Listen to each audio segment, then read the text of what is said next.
एक महाराज जी वृंदावन में थे, तो वो रोज शाम को प्रवचन करते थे। तो एक दिन प्रवचन करते हुए ठाकुर जी के रूप का वर्णन कर रहे थे। बोले ठाकुर जी भांडीर वन में गैया चराने जाते हैं, पीताम्बरी पहन करके जाते हैं, मोर मुकुट पहनते हैं, कानों में ऐसे कुंडल पहनते हैं, आदि आदि सब रूप का वर्णन कर रहे थे। तो उनके सारे शिष्य बैठ करके सुन रहे थे। उन शिष्यों में सबसे पीछे बैठा था उनकी गौशाला में गायों की सेवा करने वाला ग्वारिया। और वो ग्वारिया इतना सीधा था, इतना भोला था कि सब लोग उसको प्यार से भोंदू बुलाते थे। क्या बुलाते थे? भोंदू किसको कहते हैं? जो बहुत भोला होता है उसको भोंदू कहा जाता है। तो गुरुदेव तो प्रवचन करते थे, लेकिन भोंदू जो था ना, उसको ऐसा लगता था कि गुरुजी कोई 2-3 हजार साल पुरानी कथा नहीं सुना रहे हैं, शायद रोज ऐसी लीला होती है वृंदावन में और गुरुजी हमारे उसी को सुना रहे हैं। आज जब गुरुजी ने बताया कि भांडीर वन में ठाकुर जी गैया चराने के लिए जाते हैं, भोंदू ने जैसे ही सुना, सुन करके भोंदू को लगा मैं भी तो भांडीर वन जाता हूं गैया चराने। अरे उसी भांडीर वन में मैं भी गैया चराने जाता हूं और गुरुजी बता रहे हैं उसी भांडीर वन में ठाकुर जी गैया चराते हैं, लेकिन मुझको तो कभी दिखे नहीं। शायद मैंने कभी ध्यान नहीं दिया होगा। अब गुरुजी ने बता दिया, अब कल से भांडीर वन जाऊंगा तो वहां खोजूंगा, ठाकुर जी भी आते हैं, गुरुजी बता रहे हैं। उसका इतना विश्वास गुरुजी की बात पर कि उसको लगा कि ठाकुर जी आज भी आते हैं भांडीर वन। अगले दिन गैया चराने के लिए भांडीर वन गया, तो भांडीर वन में गैया सब घूमने लगी और वो यत्र तत्र सर्वत्र वृक्षों के नीचे, सघन कुंजों में, जंगलों में जाके ठाकुर जी को खोजने लगा। गुरुजी हमारे झूठ नहीं बोलते, गुरुजी सही बोल रहे हैं, यहीं पर गैया चराने आते हैं ठाकुर जी। अरे मैं ही अभागा हूं, मैं ही ठाकुर जी को नहीं देख पा रहा, लेकिन ठाकुर जी यहीं कहीं होंगे। अब उसका इतना भोलापन, इतना सीधापन, वो सब जगह ढूंढ रहा था ठाकुर जी को, तो ठाकुर जी से रुका नहीं गया। अकेले जान भोंदू को अपनी गायों के समूह को लेकर के, तभी भोंदू देखता है कि सामने से विशाल गायों का समूह आ रहा है और उस गाय के समूह के मध्य में श्याम वर्ण के पीतांबरी पहने हुए ठाकुर जी उसकी ओर आ रहे हैं। ठाकुर जी को अपनी ओर आते देख भोंदू तो नाचने लगा, निमग्न हो गया, भाव में भर गया।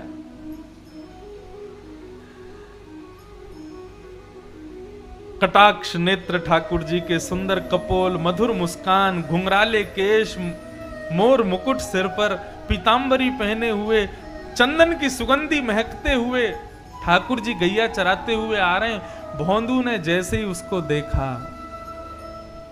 निमग्न हो गया। ठाकुर जी आकर के भोंदू के पास बैठ गए।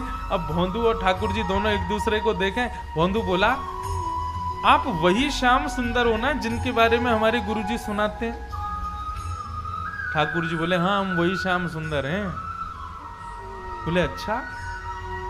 हमारे गुरुजी आपके रूप का वर्णन करते हैं तो लगता है आप कितने सुंदर होंगे, लेकिन आज आपको देखकर के ऐसा लग रहा है कि हमारे गुरुजी जो बताते हैं उससे लाख गुना ज्यादा सुंदर हो आप। बड़े प्यारे हो ठाकुर जी। ठाकुर जी बोले, अब केवल बात ही बनाते रहोगे, कुछ खिलाओगे पिलाओगे भी हमको? भोंदू बोला, आप मेरे यहाँ मेरे हाथ का खाओगे? बोले, हाँ हाँ हम खाएंगे, तुम खिलाओ। तो भोंदू पोटली में बांध के 2-4 रोटी ले गया था, ठाकुर जी के सामने प्रस्तुत कर दी। ठाकुर जी ने प्रेम से पाया। अब सारी रोटी भोंदू की खा गए और फिर भोंदू से बोले, और खिलाओ। भोंदू बोला, ये मैं तो 2 ही रोटी लाया था, इससे ज्यादा मैं खाता नहीं हूं। ठाकुर जी बोले, कल से और रोटी लाना, हमको भूख लगती है। और ठाकुर जी अपनी गैया लेके चले गए, भोंदू अपनी गैया लेके चला गया। भोंदू को लगा ठाकुर जी ऐसे ही आते हैं, सबसे मिलते हैं, वो तो मेरा ही दुर्भाग्य था जो इतने साल बाद मुझको मिले। भोंदू ने आकर के किसी को कुछ नहीं बताया, उसने गुरुजी से भी कोई चर्चा नहीं की।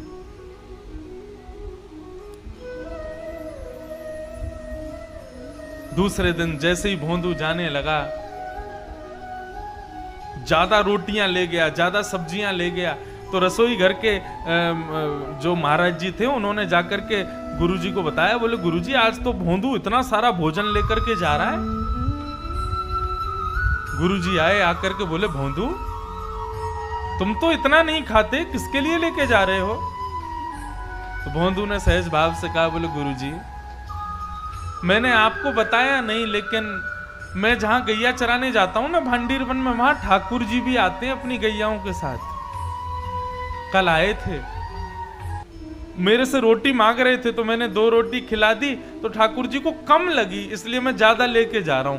तो ये ज्यादा पुरानी नहीं, 60-70 वर्ष पुरानी बात है। गुरुजी बोले भोंदू कौन आता है भांडीर वन में? बोले ठाकुर जी आते हैं। बोले कौन से ठाकुर जी? बोले वही ठाकुर जी जिनकी आप कथा सुनाते हो। गुरुजी बोले सच में ठाकुर जी आते हैं? बोले हाँ। अच्छा बता तो सही कैसे दिखते हैं वो? ऐसे कोई बालक मुकुट उकुट पहन के आ गया होगा, तुझको पागल बना रहा होगा? बोले नहीं गुरुजी मैं बताता हूं ना, बिल्कुल कमल जैसे उनके नेत्र हैं, जब वो मुस्कुराते हैं तो ऐसा लगता है मोतियों जैसे उनके दांत हैं, कानों में ऐसा कुंडल पहनते हैं, और गुरुजी सबसे बड़ी बात वे जब चलते हैं ना तो वो बाकी अदा से चलते हैं, और उनके पैर जब पृथ्वी पर पड़ते हैं ना, उसके बाद जब जैसे पैर हटाते हैं तो पृथ्वी पर एक अद्भुत सी सुगंधी सी उगने लगती है, एक अद्भुत सा दृश्य प्रकट हो जाता है पृथ्वी पर। पीली पीतांबरी पहनते हैं, चंदन की सुगंधी आती है, गुरुजी बहुत सुंदर लगते हैं ठाकुर जी। बंधु जो सीधे लोग होते हैं ना वो झूठ नहीं बोलते, चतुर लोग झूठ बोलते हैं। गुरुजी ने मन में विचार किया कोई और मुझसे कहता तो मैं मानता नहीं, लेकिन भोंदू इतना सीधा है ये झूठ नहीं बोल सकता। भोंदू के मुख से ठाकुर जी के बारे में सुनकर के गुरुजी के नेत्र सजल हो गए, और वे कहने लगे भोंदू आज ठाकुर जी आएंगे मिलने के लिए? बोले हाँ आएंगे गुरुजी। तो बोले आज जब ठाकुर जी आए ना तो ठाकुर जी से कहना कि तुम्हारे गुरुजी ने उनको बुलाया, उनको यहां लेकर के आना, यदि आ जाएं तो। बोले अरे गुरुजी मैं लेके आऊं उनको? बोले हाँ तुम लेके आना। अब भोंदू को यहां भी ये लग रहा है कि गुरुकुल में इतने सारे चेले पढ़ते हैं गुरुजी के, मेरे से भी ज्यादा विद्वान चेले रहते हैं, गुरुजी किसी को भी कह सकते थे कि ठाकुर जी को ले आओ, लेकिन मुझसे ही क्यों कहा? उसको अब भी ये विश्वास नहीं हो रहा कि ठाकुर जी केवल उसी से मिलते हैं, उसको लगा सबसे ही मिलते होंगे, लेकिन गुरुजी ने मेरे को योग्य जान के मुझसे कहा कि ठाकुर जी को लेके आना। भोंदू तो नाचता गाता हुआ पहुंच गया भांडीर वन। जैसे ही ठाकुर जी आए, ठाकुर जी आके बोले अरे भैया भोंदू जल्दी रोटी खिला। अब भोंदू तो तैयारी करने लगा, पत्तल में रोटी रखने लगा, गुड़ रखने लगा, अचार रखने लगा, दही रखने लगा, और रखते रखते बोलने लगा ठाकुर जी आज एक प्रार्थना करूं? बोले हाँ बोलो। बोले हमारे गुरुजी आपसे मिलना चाहते हैं, आप हमारे साथ आज हमारे गुरुकुल चलोगे? ठाकुर जी बोले देख हम तेरे सखा हैं, तेरे मित्र हैं, तेरे गुरुजी से हमको कोई मतलब नहीं है, तुझसे मिलेंगे, तेरे संग बैठेंगे, तेरे संग खाएंगे, तेरे संग रहेंगे, लेकिन गुरुजी से नहीं मिलेंगे हम। चरण पकड़ लिए भोंदू ने, बोले वो मेरे गुरुजी हैं, मैं तो आपको जानता ही नहीं था, मैं तो इतने वर्षों से यहाँ गैया चराने आ रहा हूं, लेकिन मैंने कभी आपको देखा ही नहीं। गुरुजी ने बताया कि भांडीर वन आप आते हो गैया चराने, तभी तो मैंने आपको देखा। जिन गुरुजी ने आपसे मिलवाया, जिन गुरुजी ने आपके बारे में बताया, जिन गुरुजी ने मुझे आपके योग्य बनाया, वो गुरुजी आपको बुला रहे हैं, आप मना मत करो ना, चलो ना मेरे साथ। ठाकुर जी बोले देख भोंदू तो जो कहेगा सब करेंगे, लेकिन ये तेरे अलावा हम किसी से नहीं मिलेंगे, और चाहे तेरे गुरुजी हो चाहे गुरुजी के भी पिताजी हो, हम तुझसे ही मिलेंगे बस। ठाकुर जी रोटी खा रहे थे बढ़िया गुड़ के साथ में, तो भोंदू ने हाथ से रोटी छिना ली, बोले तो ये भी मत खाओ, ये भी गुरुजी की है, और पत्तल भी उठा ली, बोले ये भी छोड़ो, ये भी गुरुजी के यहाँ की बनी है, ये भी क्यों खा रहे हो? और सुनो ठाकुर जी, आपको मुझसे ही मिलना है, मेरे अलावा किसी से नहीं मिलना, तो मेरी भी वचन सुन लीजिए, मुझे इस योग्य गुरुजी ने बनाया, और यदि गुरुजी से आप नहीं मिलोगे तो कल से यहां मत आना, मैं भी आपसे नहीं मिलूंगा।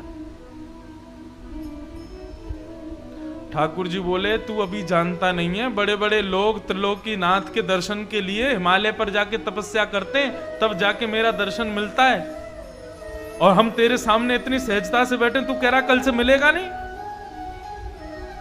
भौंदू बोला मैंने तपस्या नहीं की, मैंने अपने गुरु की सेवा की, तो इसका मतलब ये सिद्ध हो गया कि लोग 1000 वर्ष तपस्या करके आपका दर्शन करते हैं, लेकिन मेरे गुरुजी के चरणों में 1000 वर्षों के समान तपस्या का फल है, मैं उनको प्रणाम करता हूं, उससे मुझे आपके दर्शन हो जाते हैं।